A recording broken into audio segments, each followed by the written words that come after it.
Hello, my name's Marie. I've always been one to lead with my values, building teams based on inclusivity and empathy. I'm so excited you guys are joining us today. Thank you for those who are in Atlanta, shout out to you. So what are we going to talk about today? We're going to talk about when personal and work values intersect. We're going to talk about what's the difference when you work and make and create things that are values-based. And what changes when you can bring your true self to work. I could not be more excited to introduce you to the panel, 3 talented creatives here at Apple. We have Gil, who has an incredible journey, from backpacker to record label owner to DJ, and now leading our interactive team across all values works. We have Evelyn, who leads an incredible brand creative team, and before that was ECD at award-winning agencies globally. And on top of that, started her own nonprofit to educate children around ocean conservation. And finally, Rem, who leads our brilliant photo team, and before joining, made cultural waves through design at magazines such as GQ and New York Times Magazine. So excited they are here to join us. Thank you so much for being here. Thank you. And so we'll start out with our first question within the theme of 3% this year, a decade of difference, and I'll toss it to Evelyn. How has your perspective around the role of values changed in the last 10 years? Well, I'll just take sustainability as an example because there's so many values and so many things people care about and are doing good work on. But let's take sustainability. So I can remember 10 years ago people saying, oh, nobody ever buys anything based on those. No, people give lip service to values, but they don't purchase related to values. So there's no need for us to talk about values. So we'll just do a report and kind of bury it. That was kind of the name of the game. And no matter, you would push really hard to try to say something important about the environment. In my case, about the environment, I was really into that, and I am into that. But couldn't get traction. There was this sense that Americans specifically, I will say, that's not true globally, so if any of you are watching globally, you'll know that that's not true, but that Americans specifically wouldn't buy based on values. And I think that's changed. I think people do. I think you care. I think I care. So. And Rem, would you agree with that? Yeah, absolutely. Absolutely. You know, the way you introduced me, I have to bring up the fact that I worked for the New York Times. So values, there were some guilty moments where just being in that industry, there was, you know, we used paper. I was very much in the print business, but we did talk about that a lot as a company and what that meant and how to be more responsible globally. And you know, coming to Apple, that was actually one of the things that I felt better about. I mean, I felt good about a lot of things, moving to sunny California, but also just you know, kind of not having to have that stress anymore about what it means to work in print and kill a lot of trees. Yep. Yeah. Yeah, I can add to that over the last 10 years, I think through my journey through advertising and the agencies, values kind of started off as corporate social responsibility, which was this weird fringy element that no one quite understood. It was very PR-y. Yeah. And over this time, it's become more central to what we do and to the brands that we support and the things that we buy. So to see it go from something that was responsibility to something that's integral as values, like even just the changing of the name, I think really signifies how far we've come. And what about a topic outside of environment? How have you seen things change in the last 10 years? Well, you know, just in the last 10 months, things like racial equity and justice have become central to what all brands are doing and how they talk to people, something that has always sort of been there, but has become really more to the forefront these days. Given that you work across a lot of what we're doing for values, has that always been the case in your career, or did that change? No, it wasn't always the case in my career. I think when I started in advertising, I was doing pharmaceutical advertising and then eventually moved into consumer advertising at one point, working at Ogilvy on Coca-Cola, selling sugar water, which wasn't really a very strong values message. But it was really awesome to work on such a brand. And I think through those opportunities, having chances to work on more values-driven projects has really kind of brought it to light for me. And Evelyn, was there a point in your career where you decided I want to work on values-based work, or did it just naturally happen?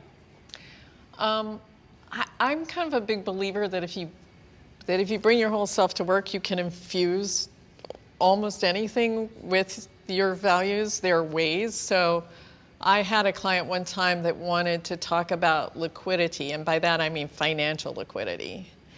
And I talked them into, bless their souls, drilling wells and giving freshwater gallons for dollars kind of liquidity, which, you know, even in retrospect, I was like, wow, I can't believe I was able to do that. But also, it's just because that was the way that I think. So I think if you bring it, you can, you know, depending on the company, you can get stuff done. I hope. And I think a lot of people watching are very inspired by your careers and the impact that you guys have been able to make. Is there one thing, Rem, that you can point to that made the biggest impact? It's a hard question because there are a few things, but the biggest impact that I had that came to me was I was at an award ceremony, and I was being honored for something through the AIGA, and I gave my speech, and it was a great night. My family was there. It felt great. I get off the stage, and you know, my professors from school were there to congratulate me, my family, friends, and I was just kind of going through a line of people, and they were all, you know, congratulations, that's amazing. And there was this young black guy, and I had never seen him before in my life. And he comes up to me and he said, you know, I saved my money for 7 months to be able to come to this award ceremony. And he said, you know, he grew up in New Jersey, I think in Newark. And he said to me, you know, I had a really rough childhood, and I used to go to the library to get away from it. And he said, and one day I picked up a design book and I was flipping through it. He was like, just by chance, I wasn't even into design. And he said, I saw an interview with you. I saw your picture and I read about you. And he said, and I decided that day that I want to do what Rem Duplessis is doing. I want to become a creative. I want to become an art director. And I literally had to turn around. And, oh, sorry, I have something in my eye. But I was very emotional because for me, you know, regardless of the awards that were given to me and my team, that was the biggest award because I influenced this young man's life. Wow. And he had just graduated from SVA, and he was on his way to interviewing and showing his book around. And you know, it's not every day that I go to work thinking I'm going to change someone's, you know, life or influence them to become a creative. And when he came to me and said that, it made me realize even more how important the platform is that I have, and how important it is for me to give back and give as much as I can. You know, it really did change the way I think, and I haven't cried like that since. No, that's a special moment. Yeah, wow. It was great. Yeah, I think sometimes, I think back to a project I did called the Refugee Nation, where we designed a flag for the Refugee Olympic team in 2016. That flag, that project won a bunch of awards, and it, you know, got a lot of adulation, I think, just as Rem said. And you know, what really struck me after it was the flag was brought into the Museum of Modern Art, and it's still there now.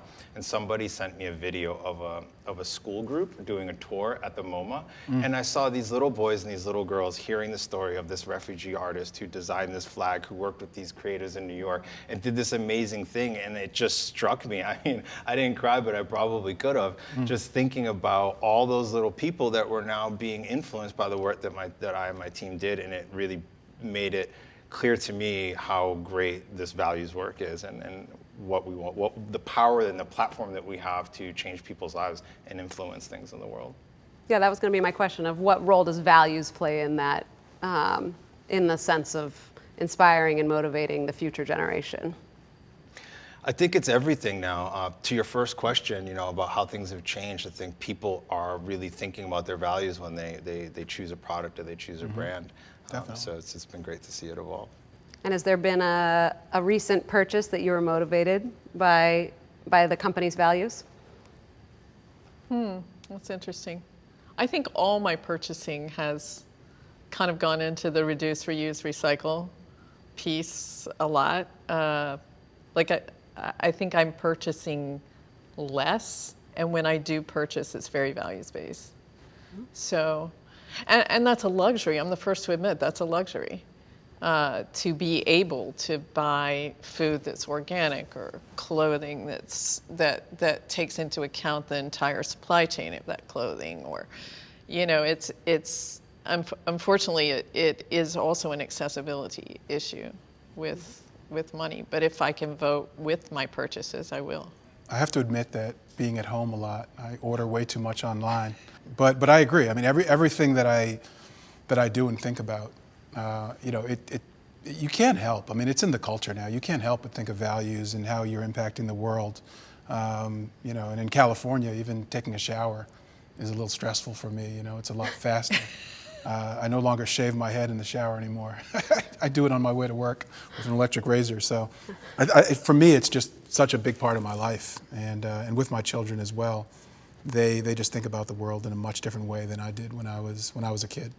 So it's hard to ignore it for sure. So let's get back into the creative process. Yeah, I mean, you sure. guys are working with teams, developing award-winning work. Mm-hmm. What excites you about that creative process when it's something that you deeply care about? I'll let Gil go first. Well, I think it starts with the opportunity that you have to make a difference and to make an impact, also combined with like a strict fear of failure that you're gonna let yourself down or your people down. So I think the places that we have to go to be authentic in our messaging, to be authentic in the work we're doing, to really connect with people really pushes me out of my comfort zone constantly, and requires me to reflect on the way our work is being received by other people and sort of how it can add to their life or you know, enhance it in some way. So the creative process is very kind of topsy-turvy in that sense, but it's deeply emotional. And I think when you start to tap into your passions and they start to come out through your values, then the work just feels that much more rich for it. Yeah, I think I think the danger is to be moralizing, right? Not everybody shares your value. Not everybody, even in terms of like having I think everybody's got a wide range of matrix of values, let's say, that most gets them turned on. So I think that you can't moralize from a position of authority, like, I know what's right. I think that what's really lovely is when values are woven into the same standards, the exact same standards that the rest of great creative is. And that's when it's exciting. Mm-hmm. Mm-hmm. Yeah, that's a good point. For me, it's, with what I do at Apple, the director of photography, casting is a big part of my job. And when I first started this role, one of my main goals was to make sure that we were diverse in our talent. I wanted the people that were casting for the photography to be reflective of what the world looks like. So even if we're shooting, you know, in China, in America, wherever we're shooting, the goal was for myself and my team, we're going to cast people that when you're walking down the street in that country or city, you look at those people, and then, you know, those are Apple customers. So that's what we should be doing in our marketing. So for me, the big part of that was to, you know, I felt my job was to educate my team around, you know, what diversity looks like, what we should be going after. And then the beautiful thing is, you know, I don't have to do much education. 20 years ago, there would have been a lot of education involved in that. But now, my art directors bring in a casting, and it's extremely diverse in every single way. And I have to say, it really does make me proud that me as a leader, but also as a black man, I don't have to push anything in terms of diversity. They get it. Yep. They get it. And it's just as important to them as it is to me and as it is to Apple. So I feel like in that way there's an investment that paid off for sure. So if education isn't the challenge, what challenge are you facing now? You mean in terms of? In terms of trying to make the impact within the creative process with your team and representing the cast and the world out there. The challenge is that diversity means a lot of things to a lot of people, and being inclusive is extremely broad. So I try to be, and my team tries to be, as inclusive as we can. But inevitably, we get a letter from someone who says, hey, I don't feel I'm being represented. I don't feel like I'm being looked at. So, we try to respond to that as much as we can, whether it's with an email or actually thinking about it in our casting. And that's a huge challenge. There's a lot of people out there, but we want to make sure that everyone is included. Yep. And I bring it up because I think everyone wants to lead with their values, but there's a lot of obstacles in that way. So I'd love to hear a story where you had to challenge someone or something in order to create something that you strongly believed in. So I'll toss that to Evelyn. Well, I mean, we're very lucky at Apple. Apple's values are strong and they're very well aligned with my personal values. So I don't feel like I'm pushing Apple to figure out how to be more sustainable faster than Apple's already working to be more sustainable, right? Yep. So I feel truly, truly, truly lucky in that regard.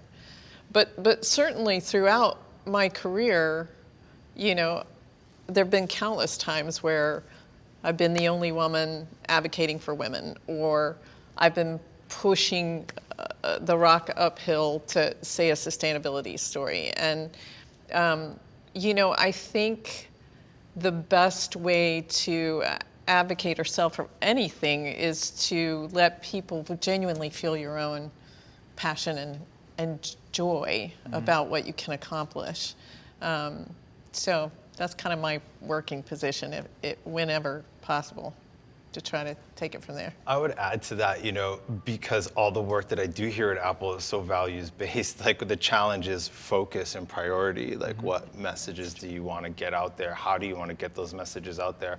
And personally, it's different when you're speaking for yourself and advocating your own views versus advocating views for a company and trying to reconcile those two things and find harmony there. But when you're here and you're able to work for a company whose values are so strong and so loved, it's how far can you go? How far can you push it? How far is too far? Whoa, that's too edgy, And you're trying to be authentic and find a resonance with the audience without taking away, from what the brand has done, what it has established, and really communicating something positive out in the world that other people can look up to and follow. And so for those that are listening that are working on potentially soda or other things where they're searching to add purpose and meaning, what would be a piece of advice that you would give them to help them build more meaning or purpose into that work? I would say the first thing is identifying, values should be ingrained in you. I think most people have certain values that are ingrained in them, but it can't drive everything. If there's a company that you admire creatively because of their values, whatever the case may be, I don't think there's anything wrong. There shouldn't be guilt attached with you wanting to be a part of that organization. For me, it's what you do once you get in. There should get to know the culture, get to know the company, and then figure out where you belong, where you fit in, and where you can have the most impact. And then you bring your values into the job and how you approach it. So that would be my best advice, because we're definitely in a very judgy world right now. We were just talking about that with social media and kind of the way the world has become a lot smaller. You as a creative, you put yourself out there to be judged, and the company that you work for often has that kind of attachment, that stigma, if you allow that. But it's really about what you can do once you get into the doors to have an impact, whether it's racial, whether it's around the environment. I think we have control over that. We have a voice. Yeah. I was in a think tank one time, and I don't know what I'm allowed to say, so I will say a CEO of a very environmentally conscious company was part of this think tank. And he was saying, and the think tank was to help a new business start. And he said, environmentalism is how you do something, it's not what you do. So we make great devices that people love to use. These values are qualities of how we go about making those devices and how we go about endowing those devices with those properties, right? And how we treat our people and the world around us, right? But it's a how thing, it's not a what thing. So if you conflate the two and you think, I just want to do the what, right? You might not have tremendous success. But if you say, I'm going to do the how in absolutely everything I do, including soda water, if that's the case, right? I'm going to do this how thing. I'm going to bring this how thing with me everywhere I can. I'm going to push, and I'm going to inspire. I'm going to do it creatively. I'm not going to do it moralizing. I'm going to make things that are going to make people want to do them. That's what I would say is my best advice for people, is take the how. Yep, I love that. And I think you guys all lead big teams, big creative teams here at Apple. How do you tell that? How do you talk to your team about leading with values? What are examples of things that you do with your team to ensure that they can bring their full selves to work? I think it starts with modeling that behavior in showing through example how to lead with your values. Early on in my life, in another life, I joined the military at a very young age, and it's a very mission-driven organization, as most people understand. And I developed a lot of values, and in my role, one of the things I learned was integrity. And what we talk about in the military is integrity is doing the right thing even when people aren't watching. But here at Apple, we talk about doing the right thing even when it's hard. And that really resonated with me to say that, that is a value that I think a lot of people can get behind and recognize. And if you kind of can follow that and espouse that and embody that, other people will tend to kind of be attracted to that and want to follow that too. So really kind of leading from the middle with that value and trying to put it before all the other things I'm trying to do. Yeah, that's a good point. For me, one of the challenges throughout my career was always, being the only black guy in the room, and what that looks like. And I worked for a few brands that definitely had a broad, diverse customer base, but the editors that I worked with were all white men.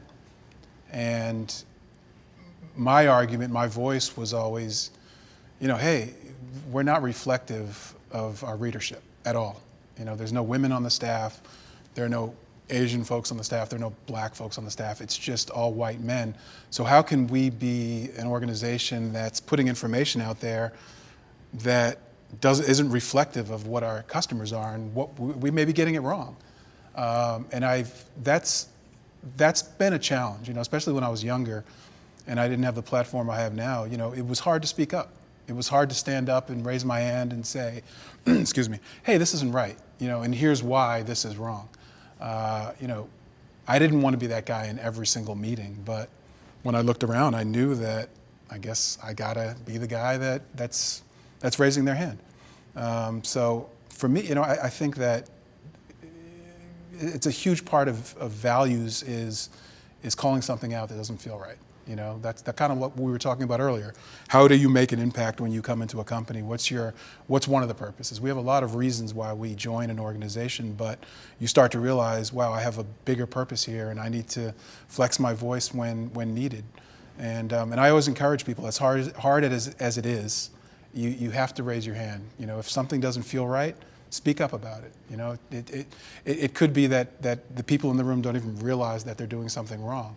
And it's your job to call them out and say, hey, look, we need to look at this in a different way. We need to rethink how we hire, whatever the case may be. That's hugely important. And I've dealt with it my entire career, and now I don't have an issue calling it out at all. I think it's important. And I do feel at Apple, people want me to call that out when I see something that's not right. Back to your question about how I work with my staff on that. I just think that the biggest thing for me is planting seeds. When we're in meetings, when we're in discussions, we may not even be talking about values, but I try to plant seeds around the things that I think are important, so that when they're approaching a creative project, they're automatically thinking about that stuff. They realize that it's important to how we present ourselves in the world. through campaigns or websites, interactive, whatever the case may be. It's in the back of their mind. Yep, love that. And Evelyn, do you have anything to add? Oh, I mean, I too have been the only person in a room quite a few times. And when women call things out, you often get the, you know, ladies, you know. You get the aggro woman thing going. So I developed this style of calling people out that was sort of joking and really not. Like that if possible, they wouldn't see it coming. So like once Sneak attack. Sneak attack. So once I was part of this think tank. I was the only woman, and there were these men, and so we wanted to draw on a whiteboard, right? And they just handed me the marker, like. Oh, and so I go, oh, yeah, okay, yeah, because I'm the woman, so I'm supposed to, right, that's what I'm supposed to do, because I'm the woman. And I started, and I'm like, yeah, kind of like Vanna White, kind of like the woman, that's what I should do, I should mark. And so I kept on with that, and they were just cringing. I could watch them just like cringing. And the next break, they go, give me the marker, just give me the marker. I was like, oh, you want to, yeah, I think it's your turn. Yeah. So, I mean, I've always tried to joke because when you come in hard, and hot and heavy, which I do too, people take it badly, and I wish that weren't the case. It's a gender thing, but it is. I know you all know that. You know that, Marie. Come on, lob in. I do know that. Yes, you know that. I support you in that. And so you're working with your teams. You're obviously leading with values and creating these environments. I'd love to hear more about the work itself. So, can you give an example of a piece of work that made an impact on you, your team, a brand, the culture? I can speak to that. For me, it's a project that we recently did. It was a Shot on iPhone campaign called Hometown. And I'm not just saying this. It was the most important project that I've ever done in my career, because I've never had the opportunity to, or I've never been given the opportunity. I've never even had the window of opportunity to commission over 30 black photographers across the country to tell their story in a very meaningful way. So it was a project that myself and my team and Apple, we were very proud of it, because the other part of that was usually when we go after photographers, not always, but oftentimes, you want the big names. You want photographers that have a big name, that are making big impact. And not saying that's not important to us, it is. But what I loved about Hometown was, because we were in markets that weren't big cities, we were going to small markets in the South and finding these amazing young black photographers who only wanted to put their work out in the world. And when we were reaching out and talking to them, it was, a lot of the conversations were, wait, what is this again? You want me to go out and be a photojournalist and tell the story of my hometown and bring it to life through a platform like Apple? It was great to hear the responses to that, where it was literally like a dream come true for them to be able to do that. So I love the fact that we were exposing these young black photographers to the world, but also their hometown and the people that lived in it. There were so many different stories that we were able to tell. There was so much exposure that we were able to give through that project. And it's one for the ages for me, for sure. I don't know if I can top that. I can't top it, but I can add to it. My team has benefited from your team's work, right? Mm-hmm. We do the Racial Equity and Justice Initiative marketing, and we work with your team, who are so well versed in all the things that you've already said, that it's allowed us to enter the space in a more authentic way and do really great work and do great, capture some great stories. And one thing that's really powerful for us is that we are able to use our platform at Apple to give voice and uplift people in ways that are very unique to Apple. We cannot speak for them, but we can use our platform to give them a voice. And through the Reggie work and through your team's partnership, we've been able to do that and feature some young black entrepreneurs and brown entrepreneurs and indigenous entrepreneurs that otherwise wouldn't have a voice. They wouldn't have a showcase. So, just to echo what you've been saying, it's been really great to have that ability and to bring that to life for people and to help. I think that's really what Values is about, and that's what really excites me about Values work, because I feel like I'm helping people no matter what. I'm not just doing a job or selling a product, and there's nothing wrong with any of that, but through that work I found the value of helping. Even when I was working in pharmaceutical advertising, it took me some time, but I look back on it now and I realize, those drugs that I was helping to market were saving people's lives in some way. And people can say whatever they want about the pharma industry, but when it's you or your family member, you're very happy and you're very glad to have those drugs. So in some small part, I take a little bit of, encouragement from that work in those times.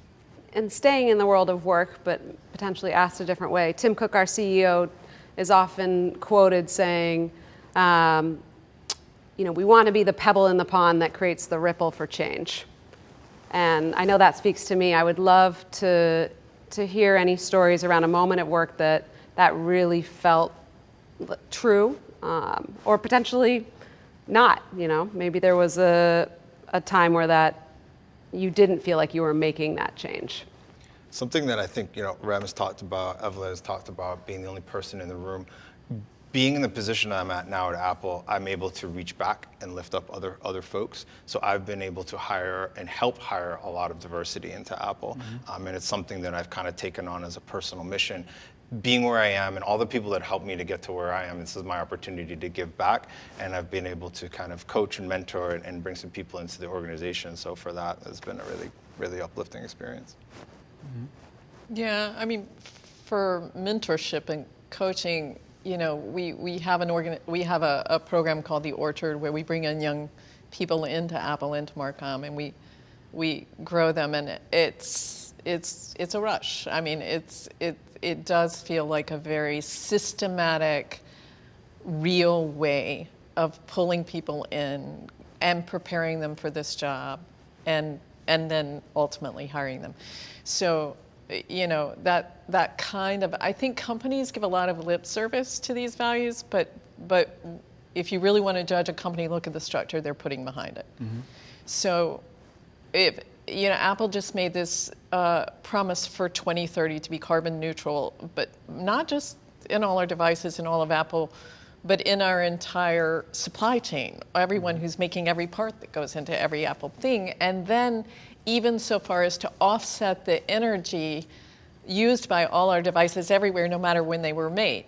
So that kind of scale of commitment that is huge. It would be like your car company offsetting your gas use, right? That level of taking responsibility that Apple does structurally, I'm extremely grateful for. And not all companies can do that.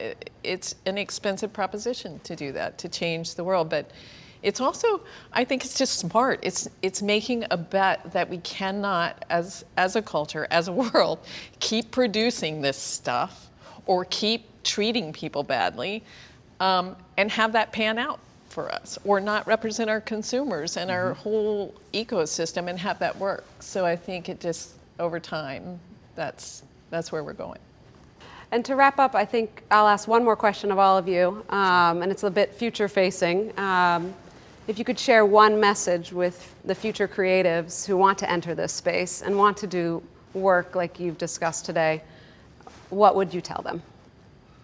We'll start with Gil. People that work in the space often get told that they care too much and that they're too passionate and that they're too emotionally attached to the work. And I would say don't listen to those people at all. Like, to do this work, to do it well, and to do it with heart, you really need to care and you really need to be passionate. So, don't give up. Good ideas take a long time to get made.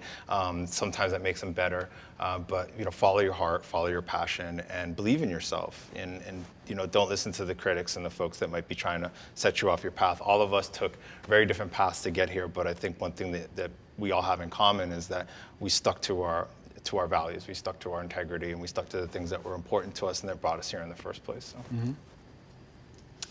I would say don't quit your day job, make your day job better if you can. So push those companies. That's great advice. Push those companies to do better, because that's how people do better. And everybody in the world thinks of quitting, and maybe they do, and they start a nonprofit and they don't have the scale to make the change that they want to make. I did that, so I can vouch for that one. And I think push really hard from the inside too before you decide that this company doesn't share your values. Make them share your values. Maybe they will. For me, I would say, a big part of, especially when you're younger, is and a person of color or a woman or anyone that doesn't fit into the larger percentage of a company's staff. Imposter syndrome is real. And, especially when it's, when you're young, I would say that to anyone watching this, remind yourself that if a company's reaching out to you and they're interested in hiring you, you get through the application process, you get through the interview process, and you get through the door. They've made a decision to invest in you, and you've made a decision to work for that company. I would say, stick with your guns. Like be the confident person that you were during the interview process, and know every day that you belong there, that you have a voice, your voice is valued, and be as confident as you can. Show up when you need to, and really take in the fact that you've earned it. And that's not an easy thing to do every day. Sometimes you start a new job at a company like Apple, the size of Apple, and the impact that we have in the world. It's intimidating. You come into a conference room and there's a big meeting going on, and inevitably you may say to yourself, hey, I don't know if I'm smart enough to be here. I don't know if I'm creative enough to be in this room. Look at all these people have all these ideas. I would say give it some time, because what you'll realize is once you start getting the confidence, you'll start understanding why it is that this company hired you, and your voice does have value, and people want to hear it. It's important to use your voice. It really is. That's great. I just want to thank you guys for joining us. Thank you for everyone watching, and most importantly, thank you to 3% for pushing forward with this movement and helping us all find our voice in equality. So have a great day. Thank you. Thank you all. Thank you.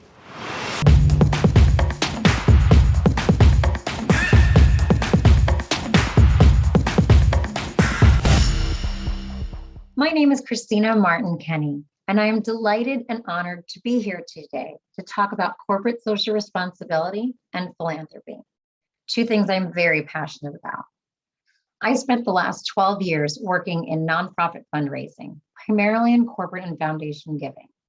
I've worked closely with companies and foundations to build nonprofit partnerships across several issue areas, from education and affordable housing to social justice and human rights. In this work, I've seen many different relationships between companies and nonprofits unfold. But more importantly, I've seen what makes a good corporate partnership and what makes good corporate social responsibility from the perspective of those benefiting most, the nonprofits and communities they're serving. In 2020, when the pandemic started and wildfires were ravaging the West Coast and calls for racial justice reached a boiling point, I paid close attention to how companies were responding. And while I saw some truly good faith efforts to make commitments in these areas, I was mostly disappointed by what seemed like performative rather than impactful efforts to respond to the moment. In response, I started a consulting firm, WIT Philanthropy, to support companies in developing impactful charitable giving programs and building strategic corporate social responsibility efforts. Today, I'm sharing a bit about how marketing executives can influence corporate social responsibility programs and tell a story that demonstrates a clear impact to doing good. So what is corporate social responsibility? Simply, CSR is the idea that businesses have a responsibility to contribute to and improve society. We see this in three main areas: environmental, societal, and philanthropic. Environmental responsibility involves everything from recycling and using high efficiency light bulbs and appliances in your workspaces and offices to making sure that your supply chain isn't harming the environment. Societal responsibility is a bit more complex. It involves racial and economic justice, ensuring diversity and equity among teams, fair labor practices, and responding to natural and socioeconomic disasters. Philanthropic responsibility involves supporting the local community where your people live and work through charitable giving programs, such as corporate grants or employee matching, volunteering and spreading the word about the organizations you're partnering with, and giving back. But more than what CSR is, It's the role it's playing in society today. Let me share some statistics. 61% of investors consider corporate social responsibility a sign of ethical corporate behavior. 66% of consumers are willing to pay more for goods from brands that demonstrated a clear social impact. 87% of Americans will purchase a product because its company advocated for an issue they care about. So what does that tell us? Consumers are paying attention, investors are paying attention, and more recently, consumers are expecting companies to take a stand and speak out about important issues, including political ones. 43% of consumers are more likely to trust brands that take a stance on social, environmental, and political issues. Silence is no longer an option for companies. Take recent legislation on voting rights. Some of the biggest companies in the world, Starbucks, Delta Airlines, Coca-Cola, American Express, all publicly stated their opposition to laws that restrict voting rights. It isn't just consumers, though. People are now viewing corporate social responsibility as a factor in deciding where they want to work. By 2025, millennials will make up 75% of the American workforce. 64% of millennials have said they will turn down a job if the company doesn't have good corporate social responsibility practices. Among Gen Z, that number is even higher. If the last several years have taught us anything about philanthropy and social responsibility, it's that today's consumers and employees are not afraid to call out businesses for what they deem to be socially irresponsible business practices. Take the 2019 Wayfair walkout, when hundreds of employees walked out of the building to protest the company providing furnishings to migrant detention centers housing children at the US's southern border. People are paying attention.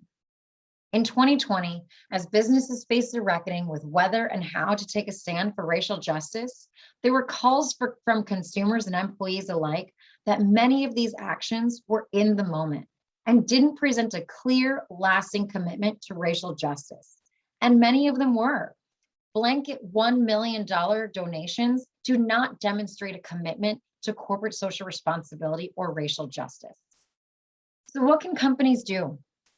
How can they build strategic corporate social responsibility programs that are responsive and impactful, build awareness, support employee morale, and make them look good? Because that is a factor. The work needs to be part of a larger program. CSR needs to be built into the fabric of who your company is. It needs to be built into your strategic plan. It needs to be built into your marketing plan. Companies should be known for their CSR programs just as much as they are for their products. Let's take Patagonia, for example. They donate 1% of all sales to environmental causes. People know them just as much for their environmental commitment as for their outdoor gear. Warby Parker and Bombas donate a pair of socks or glasses for every pair purchased. Consumers actively seek out these brands because of their charitable and social commitments. And people actively seek them out for employment because they want to spend their work week knowing that they're doing something meaningful and contributing to something good. So what makes good corporate social responsibility? And how can companies frame their philanthropy in a way that demonstrates a true commitment and isn't just a performance? It needs to start from within. There are a few key elements that make a company socially responsible. First, product and labor. They have good quality products that are manufactured under fair, clean working conditions and with fair and equitable pay. Governance and leadership. They're open, transparent, and ethical, including in their charitable giving. A commitment to diversity. Companies have a clear commitment to diversity, inclusion, and equity, and put that into practice. They're known as diverse places to work where people of color have a fair chance to get promoted, to move up the ladder, and take on good responsibilities at work. And charitable giving. They have a demonstrated philanthropic aspect to their business. Now let's talk about this last one for a moment. Private foundations are legally required to disclose how much money and to whom they contribute to on their IRS 990 tax filings. Companies have no legal obligation to do the same, and there are growing calls from within the philanthropy and nonprofit sectors to change this. By deciding how much and to whom a company is donating to, they're making a clear commitment to transparent charitable giving. And we need to see much more of that. When a company says that they donate $1 million to organizations and clearly delineate how much of their money is going to which causes, that's transparent. When they simply say a portion of our proceeds will support this charitable cause, no one actually knows what that portion is and whether it's making an impact. Now, what about marketing? Corporate social responsibility work has to achieve a delicate balance between issue area awareness and good PR without being a performance. As I mentioned before, CSR needs to be built into your company's strategic and marketing plans. Your commitments should be on the front page of your website, not buried deeply in the footer or a topic within a topic on a navigation menu. They should also be frequently highlighted on social media. If a company has nonprofit partners, dedicate a day each week where you highlight them and talk about the good work your company is doing to support them. And most importantly, a commitment to racial equity and diversity is not charitable giving. When you put racial equity and diversity under your charitable giving section of your website, that makes it look like it's just charity. And that needs to be a clear distinction. The important thing about corporate social responsibility and marketing is that it has the chance to get consumers involved. To use Patagonia again, before the pandemic, they often organized cleanups of parks local to their stores. Not only is that building brand awareness, it's also building awareness about the issues the company cares about. It gets consumers involved in the good work you're doing, and it keeps them coming back. As you all know, the more attention something gets, the more impact it has. In this world where corporate social responsibility and politics are intertwined, when environmental sustainability and public health are political, companies need to be looking at their corporate social responsibility programs as both issue activism and philanthropy. Now, thinking through charitable giving, there are several ways companies can donate: employee matching programs, donating a portion of proceeds to a cause, event sponsorships for local organizations, charitable grants, and volunteering. I could talk for days about the pros and cons to each of these and how they affect and impact nonprofits, but that's not what we're talking about today. The most important thing is that whatever avenue your company chooses to give through, the commitment should be transparent. And there needs to be a clear connection between the cause you're supporting, how it connects to your brand, why you're supporting it, how you're supporting it, and how much you're giving. When you can connect all of those dots together, your consumers, your employees, your investors, everyone will realize that this has been a strategic plan that has been thought through. Once you're telling a clear story across all of your platforms, the work no longer becomes performative. It becomes a part of who you are. In 2020, the 15% pledge launched to get retailers to commit 15% of their shelf space to Black-owned businesses. Nearly 36 businesses signed on to the pledge, but you wouldn't know that from looking at their websites or visiting their stores. What does that say about their commitment to supporting diversity on their shelves? The lack of transparency makes me wonder whether they're following through on their commitment. Maybe they are, but why aren't they telling that story? While this example isn't strictly about philanthropy, it's a clear example of how the story needs to continue to be told. Your commitments, whether to charitable causes or in support of socially responsible business practices like environmental stewardship or diversity, need to be clearly demonstrated. If a company is going to take the 15% pledge, show me on social media. Today, we're featuring this Black-owned business who you can shop in our stores. That's how you tell the story. And the more you tell that story, you're telling your consumers, your employees, your investors that this is an issue you're passionate about, that you are committed to putting Black-owned businesses on your shelves. And the more you tell that story, the more people realize the importance of doing the same and shopping that way. Companies should want to be known just as much for their corporate social responsibility and charitable giving as they are for their products.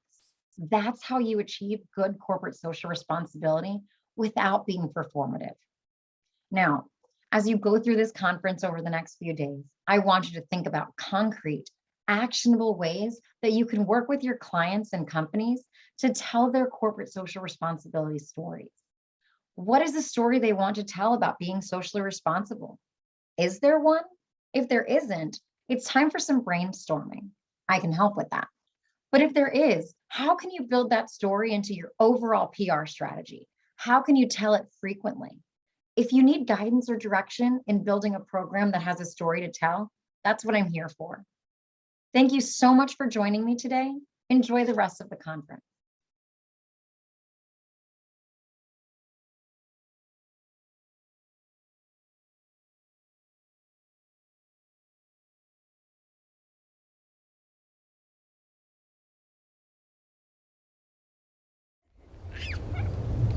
This song is one of my favorites, probably my favorite. I can see all of you like that too. Everybody loves the sunshine. It's a very special song. Everybody.